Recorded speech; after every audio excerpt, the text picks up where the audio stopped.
செவ்வாய்க்கிழமை மங்களன் அப்படின்னு சொல்லுவோம். பொதுவா இந்த செவ்வாய் அப்படிங்கிற அந்த கிரகத்தோட சுக்கிரன் சேரும்போது அது பிருகு மங்கள யோகம் அப்படின்னு சொல்றோம்.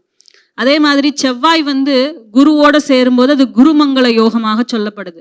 அதே மாதிரி செவ்வாய் கூட சந்திரன் சேரும்போது அது சந்திர மங்கள யோகமா சொல்லப்படுது. யாரோட ஜாதகத்துல சந்திரனுக்கு 10ல செவ்வாய் இருக்கோ அவங்க ஒரு பராக்கிரமசாலியா, கிட்டத்தட்ட ஒரு வாலியோட கேரக்டர், எப்படி வாலி நிற்கும் போது எய்தாப்புல இருக்கிற அவனோட அந்த சக்தியை எடுத்துக்கிறாரோ அந்த மாதிரி இந்த சந்திரமங்கல யோகம் ரொம்ப சிறப்பு. அதாவது சந்திரனோட செவ்வாய் சேர்ந்தாலும் சரி, சந்திரனுக்கு கேந்திரங்கள்ல செவ்வாய் அமையப்பெற்ற அமைப்பும் சரி. முக்கியமா விருச்சிக ராசிக்காரர்களுக்கு இந்த மாதிரி ஒரு யோகம் இருந்தா அவங்க பராக்கிரமசாலி. மாண்புமிகு பாரத பிரதமர் மோடிஜி அவர்களுக்கு இந்த யோகம் இருக்கிறதா சொல்லப்படுது ஜாதகத்துல.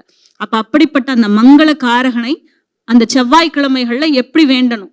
முருகனை வேண்டதுக்கு நாள் கிழமை கிடையாதுங்கிறது என்னுடைய ஒரு அமைப்பு.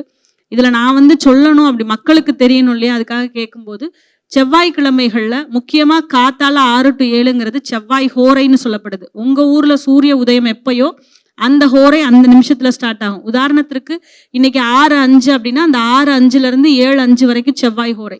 அப்போ செவ்வாய் ஹோரையில போய் முருகன், இப்போ உங்களுக்கு கல்யாணம் வேணும்னா நீங்க கல்யாண சுப்பிரமணியரை போய் பார்க்கணும்.